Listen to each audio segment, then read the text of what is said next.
누가복음 2장 40절부터 52절까지의 말씀 찾으셨으면 저하고 여러분들하고 한 절씩 교독하겠습니다. 아기가 자라며 강하여지고 지혜가 충만하며 하나님의 은혜가 그의 위에 있더라.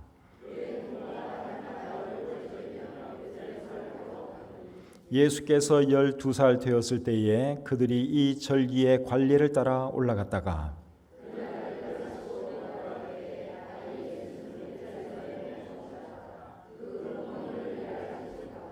동행 중에 있는 줄로 생각하고 하루길을 간 후 친족과 아는 자 중에서 찾되 사흘 후에 성전에서 만난즉 그가 선생들 중에 앉으사 그들에게 듣기도 하시며 묻기도 하시니 그의 부모가 보고 놀라며 그의 어머니는 이르되 아이야 어찌하여 우리에게 이렇게 하였느냐 보라 내 아버지와 내가 근심하여 너를 찾았노라.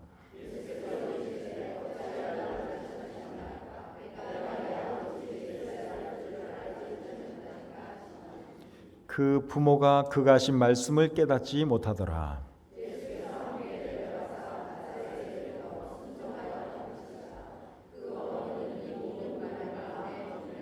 다 같이요.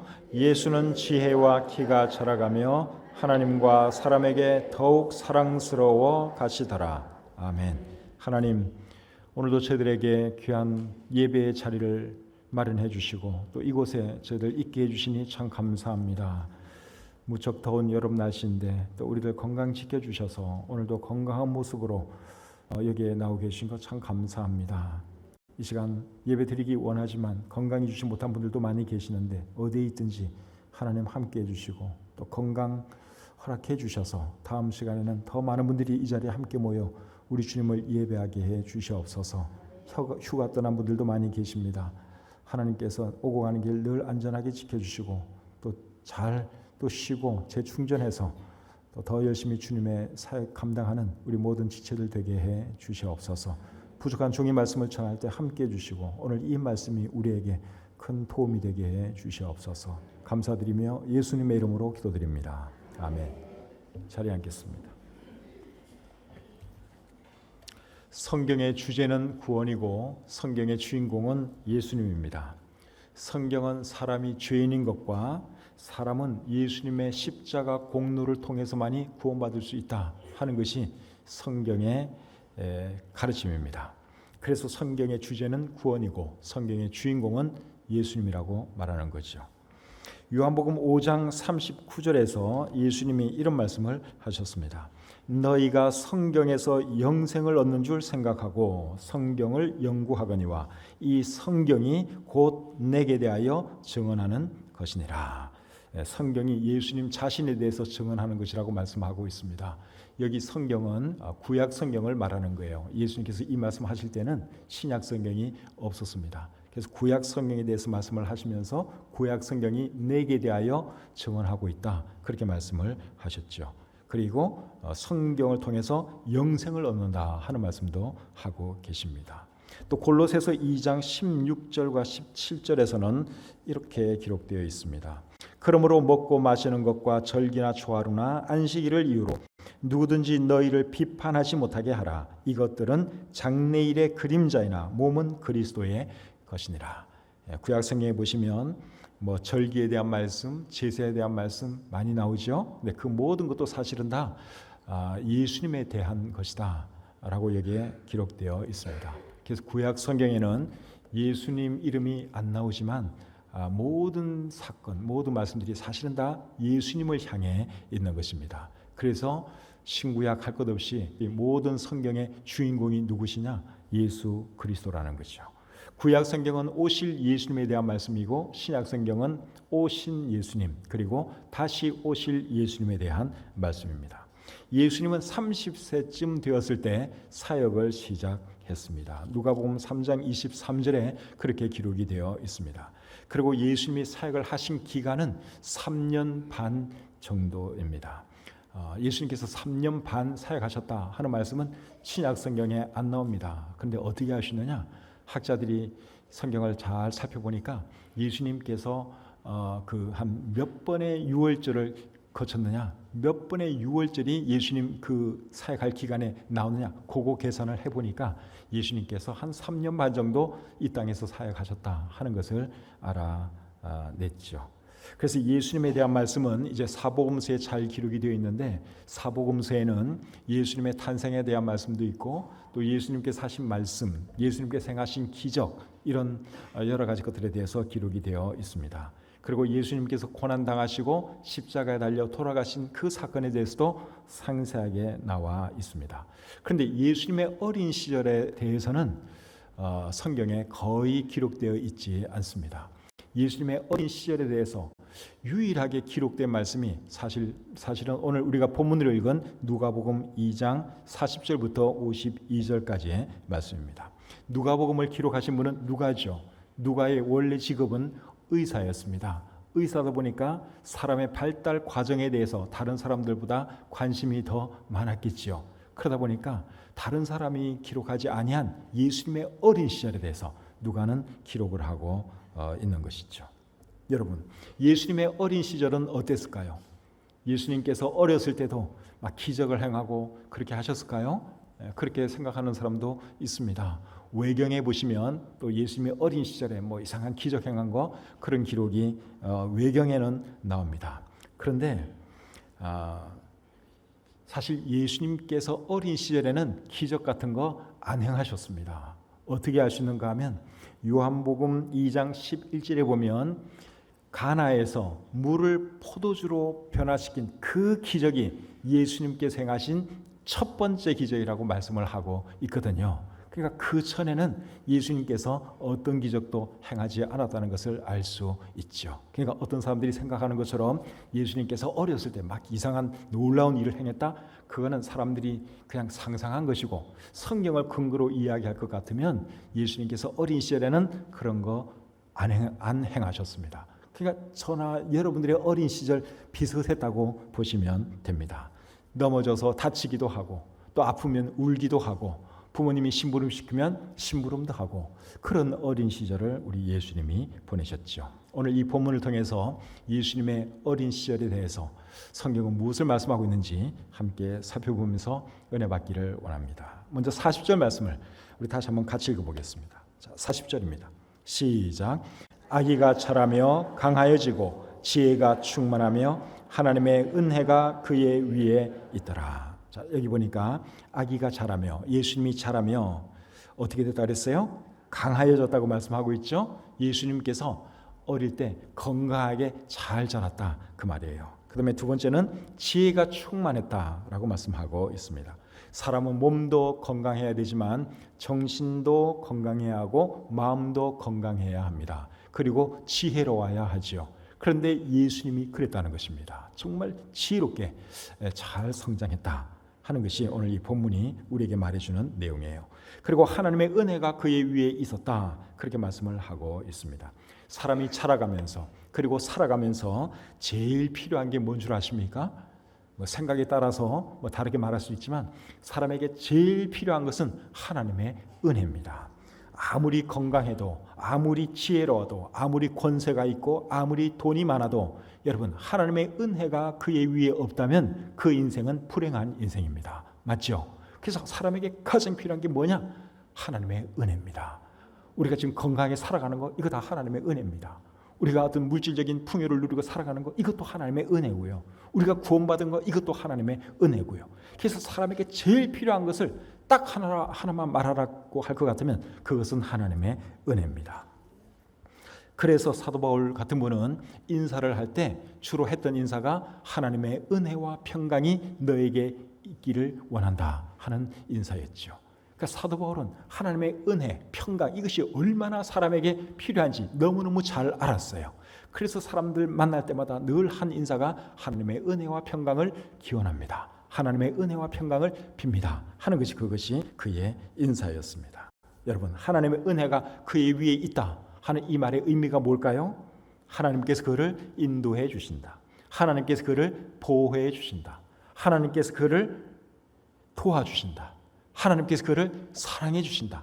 이 모든 것을 한마디로 하나님의 은혜가 그의 위에 있다, 그렇게 말하는 것이죠. 사랑하는 성도님 여러분들의 삶 가운데 하나님의 은혜가 충만하시기를 바랍니다. 저에게도 하나님의 은혜가 필요하고 여러분에게도 하나님의 은혜가 필요합니다. 어떻게 하면 하나님의 은혜가 우리 삶 가운데 충만할 수 있을까요? 우리가 하나님을 사랑하고 하나님 말씀에 순종하면 하나님께서 우리를 사랑해 주시고 우리에게 은혜를 베풀어 주십니다. 자, 잠언 8장 17절 말씀 같이 한번 읽어보겠습니다.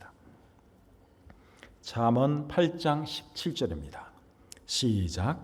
나를 사랑하는 자들이 나의 사랑을 입으며 나를 간절히 찾는 자가 나를 만날 것이니라. 어떤 사람이 하나님의 사랑을 입는다 그랬어요? 하나님을 사랑하는 사람이. 하나님이 사랑하면 하나님께서도 그 사람 사랑해 주시고 그 사람에게 은혜를 베풀어 주신다. 그렇게 말씀하고 있습니다. 요한복음 14장 21절 우리 같이 한번 또 읽어보겠습니다. 요한복음 14장 21절 말씀입니다. 자, 같이 시작.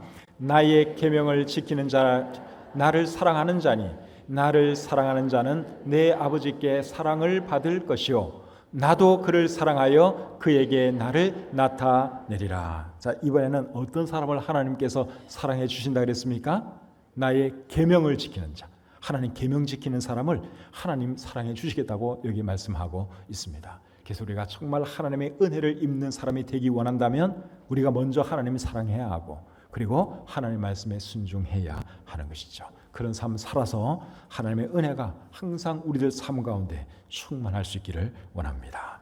그 다음에 오늘 본문 41절부터 50절 말씀을 잘 보시면 여기에는 예수님이 12살 때 있었던 어떤 일에 대해서 기록을 하고 있습니다. 자, 어떤 일을 기록하고 있는지 먼저 41절부터 43절 같이 한번 읽겠습니다. 41절부터 43절 시작. 그의 부모가 해마다 유월절이 되면 예루살렘으로 가더니 예수께서 12살 되었을 때에 그들이 이 절기의 관례를 따라 갔다가 그 날들을 마치고 돌아갈 때에 아이 예수는 예루살렘에 머무셨더라. 그 부모는 이를 알지 못하고. 자, 여기 보니까 예수님이 12살 때 예수님의 육신의 부모님과 함께 예루살렘에 간 적이 있습니다. 왜 예루살렘에 갔는가 하면 유월절 절기를 지키기 위해서 예루살렘에 갔습니다. 이스라엘 사람들은 어디에 살든지 관계없이 1년에 3번 예루살렘에 가서 하나님을 배워야 했습니다. 하나님께서 그렇게 하라고 명령을 하셨습니다. 그 세 절기가 뭔가 하면 유월절, 그리고 77절, 그리고 초막절입니다. 요 세 절기 때는 이스라엘의 모든 남자는 어디 살든지 관계없이 다 예루살렘에 가서 이 절기를 지키고 하나님을 예배하라고 하나님께서 명령을 내리셨어요. 신명기 16장 16절 그리고 출애굽기 23장 14절부터 17절에 그렇게 기록되어 있습니다. 유월절은 뭔지 아시죠? 유월절은 이스라엘 백성들이 출애굽한 그 사건을 기념하는 그런 절기가 유월절입니다. 유월절은 사실 하루 지키는 것이고 그 다음 날부터 7일 동안 지키는 것이 무교절이에요. 그때는 이제 누룩이 안 든 떡만 먹으라고 하나님 말씀을 하셨기 때문에 무교절이라고 그렇게 이름을 붙였습니다. 그래서 유월절 하루 지키고 그 다음에 7일 동안 뭘 지킨다고요? 무교절. 근데 이 두 가지 그냥 합해서 우리 성경에서는 이제 유월절이다 그렇게 표현하고 있죠.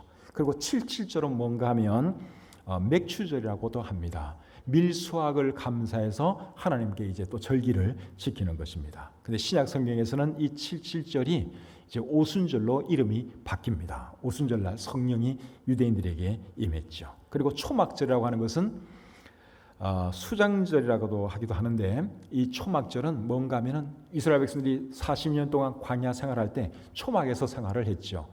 그때 하나님께서 그들에게 은혜를 베풀어 주시고 필요한 거 다 공급해 주셨어요.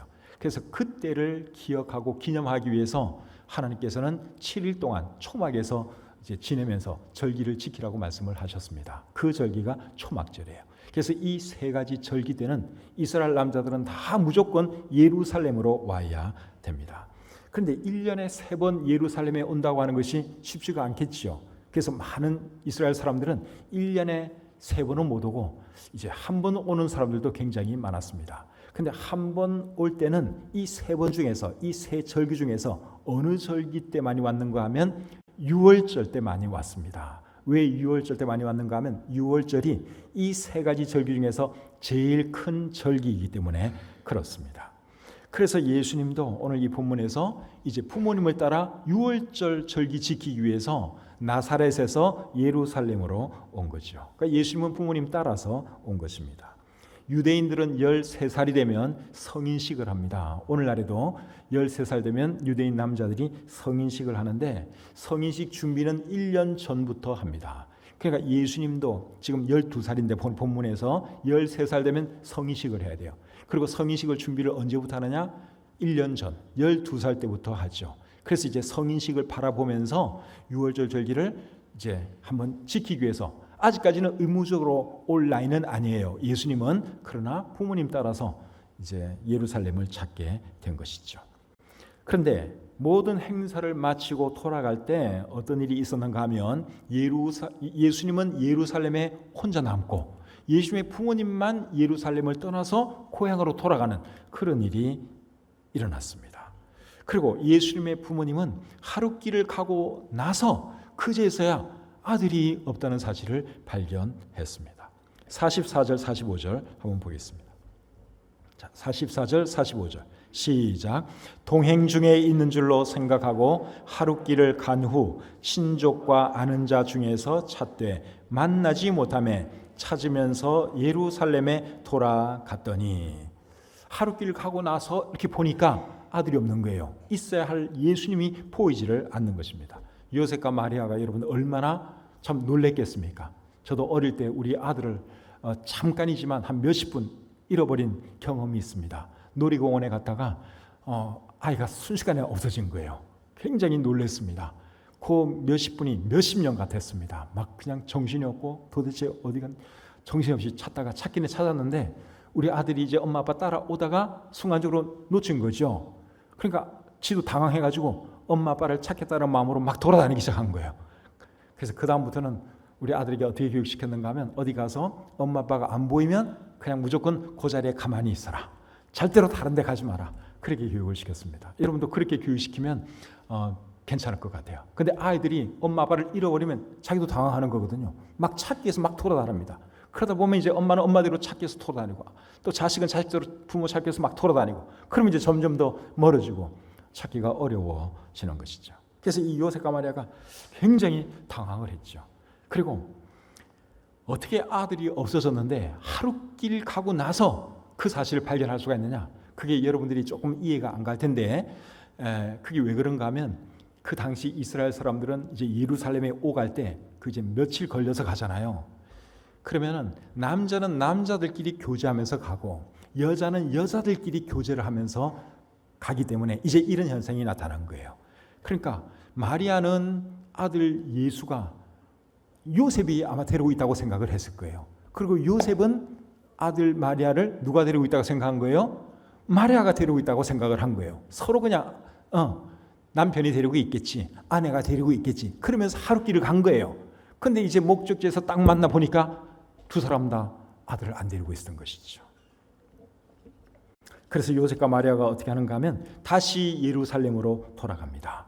그리고 예수님을 잃어버린 지 3일째 되는 날 예수님을 찾는데 어디서 찾았죠? 성전에서 찾았죠. 46절 47절 또 읽어보겠습니다. 46절 47절 시작. 사흘 후에 성전에서 만난즉 그가 선생들 중에 앉으사 그들에게 듣기도 하시며 묻기도 하시니 듣는 자가 다 지혜와 대답을 놀랍게 여기더라. 요셉과 마리아가 성전에서 예수님을 찾았어요. 그런데 그때 예수님이 뭘 하고 있었는가 하면 12살짜리 예수님이 선생들과 토론을 하고 있었어요.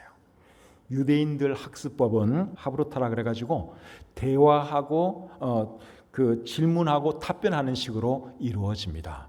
우리나라 도서관에 가면 조용히 혼자 책을 읽죠. 떠드는 사람 없습니다. 말하는 사람도 없습니다. 그런데 유대인들의 도서관에 가면 굉장히 시끄럽습니다. 그게 왜 시끄러운가 하면 두 사람이 마주보고 토론을 해요. 이쪽 사람이 질문하면 이쪽 사람이 답변을 하고, 또 이 사람이 또 질문하면 이 사람이 또 답변하고 방어하고, 그러면서 서로 논쟁을 막 합니다. 유대인들이 왜 똑똑한가 하면 그런 교육을 받아서 똑똑한 거예요. 우리는 주의식 교육, 암기 교육을 늘 받아왔잖아요. 근데 유대인들 교육은 그게 아니고 질문하고 토론하고 또 변론하고 이런 걸 어릴 때부터 훈련을 해요. 그러니까 예수님이 율법 선생들하고 뭘 하고 있었는가 하면 하브루타를 하고 있은 거예요. 질문하고 답변하고 또 질문하고 답변하고 서로 이러면서 토론 아닌 토론을 하는 것이죠. 그런데 예수님께서 그 질문하고 답변하는 그것이 깜짝 놀랄 정도였다. 우리 성경이 그렇게 기록을 하고 있습니다. 그러니까 예수님은 또래 다른 아이들보다도 훨씬 더 지혜롭고 똑똑했다 하는 것을 우리가 알 수 있죠. 하나님께서 그에게 지혜를 주셨기 때문에 그렇게 할 수 있었던 것입니다. 48절부터 50절 계속 보겠습니다. 48절부터 50절 시작. 그의 부모가 보고 놀라며 그의 어머니는 이르되 아이야 어찌하여 우리에게 이렇게 하였느냐. 보라 내 아버지와 내가 근심하여 너를 찾았노라. 예수께서 이르시되 어찌하여 나를 찾으셨나이까. 내가 내 아버지 집에 있어야 될 줄을 알지 못하셨나이까 하시니, 예수님을 만난 마리아가 뭐라 그랬는가 하면 네가 어찌하여 우리를 이렇게 놀라게 할 수가 있느냐, 그러면서 이제 책망 아닌 책망을 했습니다. 그러니까 12살짜리 예수님이 뭐라 그랬는가 하면 내가 내 아버지 집에 있어야 될 줄을 알지 못하셨습니까? 그런 말을 했습니다. 예수님의 이 말씀을 통해서 우리는 예수님에 대해서 뭘 알 수 있는가 하면 예수님은 자기 정체성이 뚜렷한 분이었다. 예수님은 자기 자신이 누구인지 분명히 알고 있었다 하는 것을 알 수 있습니다. 성도님 여러분, 여러분은 여러분 자신이 누구인지 알고 계십니까?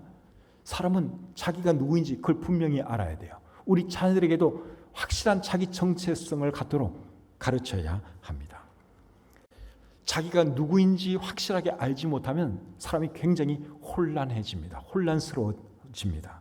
그래서 외국어로 입양된 사람들 중에 보면은 자기가 누구인지 몰라서 자기가 한국인인지 아니면 뭐 미국인인지, 미국에서 이제 자란 이런 사람들은 이거는 한국 사람도 아닌 것 같고 미국 사람도 아닌 것 같고 자기 정체성이 굉장히 헷갈리는 그런 시절을 겪습니다. 그래서 사람은 자기 정체성이 뚜렷해야 됩니다. 그래야지 혼란스럽지 않고 이제 바르게 잘 자랄 수가 있는 것이죠. 요즘은 성정체성이라고 하는 말도 굉장히 많이 씁니다. 성정체성도 여러분 굉장히 중요합니다. 자기가 남자인지 여자인지 이거 확실히 모르면 이거 심각한 문제죠. 근데 요즘에 그런 사람 굉장히 많습니다. 그래서 자기가 남자 같기도 하고 여자 같기도 하고, 분명히 몸은 남자인데 여자를 좋아해야 되는데 여자를 안 좋아하고 남자를 좋아하고, 이게 성정체성이 헷갈려서 그런 거예요. 그래서 여러분 성정체성도 분명해야 됩니다. 남자는 자기가 남자인 걸 확실하게 알아야 되고 여자는 자기가 여자라는 것을 확실히 알아야지 이상한 짓을 안 합니다. 그리고 자기 정체성도 굉장히 중요하죠. 여러분 자신이 누구인지 분명히 알고 계십니까? 그걸 알아야 돼요. 여러분 자녀에게 오늘 집에 가서 한번 물어보세요. 너는 누구야? 네 정체성이 뭐니? 한번 잘 질문하고 대화를 한번 해보시기를 바랍니다. 여러분들이 알아야 할 제일 중요한 자기 정체성이 뭔 줄 아십니까? 여러분은 하나님의 자녀라는 거예요. 그리고 하나님이 여러분의 아버지라는 거, 하나님이 여러분들을 사랑하신다는 것, 이것이 저와 여러분들이 알아야 할 제일 중요한 자기 정체성입니다. 그 사실 여러분들이 분명히 제대로 인식하고 살아가시기를 바랍니다. 그 정체성을 갖게 되면 힘들고 어려워도 크게 당황하지 않습니다. 왜냐하면 나는 하나님의 자녀니까, 하나님이 내 아버지니까, 하나님이 나를 사랑해 주시고 나를 돌봐주시니까 뭐 하나님께 기도하면 되니까 염려할 필요가 없지요. 그래서 베드로전서 5장 7절에서는 이렇게 말합니다. 너희 염려를 다 주께 맡기라. 이는 그가 너희를 돌보심이라. 누가 너희를 돌보신다고요? 하나님. 하나님께서 우리를 돌봐주신대요. 왜냐하면 하나님이 우리 아버지고 우리는 하나님의 자녀니까 하나님께서 우리를 돌봐주시는 것이죠. 그래서 확실한 자기 정체성, 나는 하나님의 자녀고 하나님은 나의 아버지다, 하나님이 나를 사랑하신다 하는 이 정체성 여러분도 확실히 가지시기를 바라고 여러분 자녀도 그렇게 가질 수 있도록 도와주시기를 바랍니다. 마태복음 6장 25절부터 26절까지 보시면 예수님이 또 이렇게 말씀을 하십니다. 그러므로 내가 너희에게 이르노니 목숨을 위하여 무엇을 먹을까 무엇을 마실까 몸을 위하여 무엇을 입을까 염려하지 말라. 목숨이 음식보다 중하지 아니하며 몸이 의복보다 중하지 아니하냐. 공중의 새를 보라. 심지도 않고 거두지도 않고 창고에 모아들이지도 아니하되 너희 하늘 아버지께서 기르시나니 너희는 이것들보다 귀하지 아니하냐. 그 다음에 31절 32절 그러므로 염려하여 이르기를 무엇을 먹을까 무엇을 마실까 무엇을 입을까 하지 말라. 이는 다 이방인들이 구하는 것이라. 너희 하늘 아버지께서 이 모든 것이 너희에게 있어야 할 줄을 아시느니라. 그래서 자기 정체성이 뚜렷한 사람은, 하나님이 자기 아버지라는 것을 분명히 아는 사람은 어려운 일 닥쳐도 크게 염려하지 않습니다. 하나님이 계시는데 하나님께 기도하고 하나님 도움 청하면 하나님께서 도와주시니까 염려할 필요가 없는 것이죠. 그래서 여러분들이 확실한 자기 정체성을 가지고 살아가시기를 바랍니다. 우리 예수님은 12살 때 자기가 누구인지, 자기 아버지가 누구인지 분명히 알았습니다. 우리 자녀들도 그렇게 키울 수 있기를 바랍니다. 51절 말씀 계속 보겠습니다. 51절 상반절 우리 같이 한번 읽어보겠습니다. 첫 번째 문장 같이 읽겠습니다. 시작. 예수께서 함께 내려가사 나사렛에 이르러 순종하여 받으시더라. 예수님의 진짜 아버지는 하나님이셨지만 예수님은 육신의 부모님께도 잘하는 아들이었습니다. 여러분, 부모에게 어떻게 하는 것이 잘하는 것입니까? 예수님처럼 순종하면 되죠. 부모에게 순종하는 것이 부모에게 잘하는 것입니다. 에베소서 6장 1절에 보면 자녀들아 주 안에서 너희 부모에게 순종하라 이것이 옳으니라 라고 말씀을 하셨는데 예수님은 이 말씀을 12살 때 이미 실천하고 계셨다는 것이죠. 우리 자녀 되신 분들은 여러분 부모님에게 순종하시기를 바랍니다. 하나님이 그렇게 하라고 말씀을 하셨어요. 그리고 부모님을 공경하면 잘 될 것이라고 우리 성경이 약속하고 있습니다. 에베소서 6장 2절 3절 같이 한번 읽어보겠습니다. 에베소서 6장 2절 3절 말씀 시작. 내 아버지와 어머니를 공경하라. 이것은 약속이 있는 첫 계명이니 이로써 네가 잘되고 땅에서 장수하리라. 부모에게 순종하고 부모에게 공경하면, 부모를 공경하면 네가 잘되고 땅에서 장수할 것이다. 그렇게 말씀하고 있습니다. 그래서 우리 자녀 되신 분들은 부모님에게 늘 순종하시고 또 부모님을 공경할 수 있기를 바랍니다. 그렇게 해야지 여러분들이 잘되고 형통할 수 있습니다. 우리 예수님이 여러분 부모에게 얼마나 잘하는 아들이었나 하는 것은 예수님이 십자가에 달려서도 자기 육신의 어머니 마리아를 염려했던 것을 보면 알 수 있습니다. 요한복음 19장 26절 27절에 보시면 예수님이 십자가에 달려서도 자기 어머니 마리아를 염려하고 있어요. 그래서 자기 제자 중에 하나인 요한에게 자기 어머니를 부탁했죠. 그래서 그 이후부터는 사도 요한이 예수님의 어머니 마리아를 돌봤다고 우리 성경이 기록하고 있습니다. 예수님의 제자들 중에서 유일하게 순교당하지 않고 오래 장수한 사람이 사도 요한입니다. 그래서 예수님이 다른 제자에게 어머니 부탁하지 않고 누구에게 부탁했어요? 요한에게 부탁한 거예요. 요한이 장수할 걸 알았기 때문에, 잘 모실 것을 알았기 때문에 그렇게 부탁을 했던 것이죠. 예수님의 효심 정말 대단하지 않습니까? 이런 효심은 저와 여러분들도 본받아야 할 줄 믿습니다. 그리고 여러분의 자녀도 효심 있는 사람으로 잘 키울 수 있기를 바랍니다.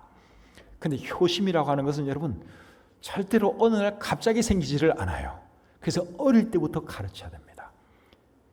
불효한 아들이 어느 날 갑자기 효자가 된다? 그런 경우 거의 없습니다. 그러니까 어릴 때부터 잘 가르쳐야지 효심도 생기고 부모에게 커서도 잘 하는 거죠. 잠언 22장 6절에 보시면 마땅히 행할 길을 아이에게 가르치라. 그리하면 늙어도 그것을 떠나지 아니하리라 말씀하고 있어요. 그래서 하나님을 경외하는 것도 어릴 때부터 가르쳐야 되고 부모에게 효를 행하는 것도 어릴 때부터 가르쳐야 돼요. 커서 뭐 하려고 하면 안 됩니다. 머리가 커서 자식들이 말을 안 들어요. 그래서 어릴 때부터 하나님 공경하는 것도 가르치고 부모에게 효도하는 것도 가르쳐야 하는 것이죠. 자, 마지막으로 52절 보겠습니다. 오늘 본문 52절입니다. 자, 같이 읽겠습니다. 시작. 예수는 지혜와 키가 자라가며 하나님과 사람에게 더욱 사랑스러워 가시더라. 예수님은 자라가면서 하나님과 사람에게 사랑스러운 사람이 되었다고 말씀하고 있습니다. 여러분, 우리도 이런 사람이 되어야 되지 않겠습니까? 하나님께도 사랑받고 사람들에게도 사랑받는 그런 사람이 되어야 하죠. 그리고 우리 자녀도 이런 사람으로 키울 수 있기를 바랍니다. 그런데 이런 사람으로 키우려면 어릴 때부터 하나님 사랑하도록 만들어야 하고 하나님 말씀에 순종하도록 가르쳐야 하죠. 이미 찾아 읽은 말씀인데 잠언 8장 17절 말씀 제가 다시 한번 읽어드리겠습니다. 나를 사랑하는 자들이 나의 사랑을 입으며 나를 간절히 찾는 자가 나를 만날 것이니라. 하나님의 사랑을 정말 잊기를 원한다면 하나님을 사랑하는 사람이 되어야 돼요. 그러면 하나님께서 사랑해 주시겠다고 약속하고 있습니다. 또 요한복음 14장 21절 말씀을 다시 한번 보시면 나의 계명을 지키는 자라야 나를 사랑하는 자니 나를 사랑하는 자는 내 아버지께 사랑을 받을 것이요 나도 그를 사랑하여 그에게 나를 나타내리라. 하나님 계명 지키는 사람을 하나님이 사랑해 주시겠다고 말씀하고 있습니다. 그래서 우리가 참 하나님께 사랑받고 또 사람에게 사랑받는 사람이 되기 위해서는 어릴 때부터 하나님 말씀대로 살아가도록 가르쳐야 되고 그리고 하나님이 사랑하는 사람으로 그렇게 가르쳐야 하는 것이죠. 성경을 읽어보니까 초대 예루살렘 교회 성도들도 하나님께로부터도 사랑받았지만 사람들로부터도 사랑과 칭찬을 받았던 것을 우리가 볼 수 있습니다. 사도행전 2장 47절 말씀 제가 한번 읽어드리겠습니다. 하나님을 찬미하며 또 온 백성에게 칭송을 받으니 주께서 구원받는 사람을 날마다 더하게 하시니라. 초대교회 성도들은 하나님께도 사랑받았지만 사람들로부터도 사랑과 칭송을 받았어요. 그러니까 전도가 잘 돼가지고 사람들이 교회에 나오고 그리고 구원받는 사람들이 많았다. 우리 성경이 그렇게 기록하고 있습니다. 그러니까 우리 교회도 잘 되려면 우리 교회도 성장하려면 우리 한 사람 한 사람이 하나님께 사랑받는 사람 되고 사람들에게도 사랑과 칭찬받는 사람 되면 우리 교회는 저절로 부흥합니다. 이웃 사람들에게 잘해주시고 이웃 사람들에게 좋은 평 듣고 그러면 전도가 먹히죠. 그렇게 해서 우리 교회도 여러분 예루살렘 교회 같이 부흥하고 성장하는 그런 교회가 되었으면 좋겠습니다. 한 가지만 더 말씀드리고 마치겠습니다. 오늘 이 본문에서 예수님의 부모가 마리아와 요셉이 예수님을 잃어버렸죠. 본인들은 예수님과 동행한다고 생각을 했어요. 그런데 실제로는 예수님과 동행을 하지 않고 있었습니다. 우리도 신앙생활 하면서 그럴 때 굉장히 많습니다. 예수님과 동행하고 있다고 생각하는데 실제로는 동행하지 않을 때가 굉장히 많습니다. 언제 주로 그렇습니까? 세상 재미에 푹 빠져 있을 때, 세상 일에 너무 분주할 때, 그때는 예수님이고 뭐고 생각 안 합니다. 예수님 동행한다고 스스로는 생각할지 모르지만 예수님 잃어버리고 그냥 살아가는 거예요. 그래서 그럴 때는 어떻게 해야 되겠습니까? 다시 성전으로 가서 예수님을 만나야 하죠. 오늘날의 성전은 교회가 성전인 거 알고 계시죠? 그래서 여러분들이 세상 재미에 푹 빠져 있고 세상 일에 분주할 때는 일단 교회 출석 잘 안 하게 되는 그런 경향이 있습니다. 그러면 예수님과 동행하지 않는 거예요. 그래서 그런 분들 계시면 여러분 다시 교회로 나오셔야 됩니다. 교회로 나오셔서 예수님을 찾아야 되고 만나야 하는 것이죠. 그래서 그리스도인들에게는 교회 생활이 중요한 겁니다. 교회 생활 잘하는 사람은 예수님 잃어버리지 않습니다. 그런데 교회 생활 잘 안 하는 사람들이 예수님을 잃어버리죠. 본인은 예수님과 동행한다고 생각하지만 사실은 동행하지 않는 그런 삶을 살아가는 것입니다. 그리고 교회 생활 잘하면 하나님과 사람에게 사랑스러운 사람 될 수 있고 그리고 하나님의 은혜를 입는 그런 사람이 될 수 있습니다. 그래서 우리가 교회 생활 잘함으로 늘 하나님의 은혜가 우리와 함께하고 하나님께로부터 사랑받고 또 사람들로부터도 사랑받는 그런 사람들이 다 되시기를 우리 주님의 이름으로 축복합니다. 기도하겠습니다. 하나님 아버지, 부족한 종이 하나님 말씀을 전했습니다. 예수님의 어린 시절에 대해서 우리가 살펴보았는데 예수님의 어린 시절에 그 참 하나님의 은혜가 늘 함께했고 하나님께로부터 사랑받고 또 사람들로부터 사랑받았다는 그 말씀을 늘 기억하면서 우리도 예수님처럼 그런 사람들 되게 해 주시옵소서. 또 우리 어린 자녀들을 어린 예수님처럼 그렇게 잘 키울 수 있기를 원합니다. 도와주시고 우리 자녀들을 축복해 주시옵소서. 주신 말씀을 감사하오며 예수님의 이름으로 기도드립니다. 아멘.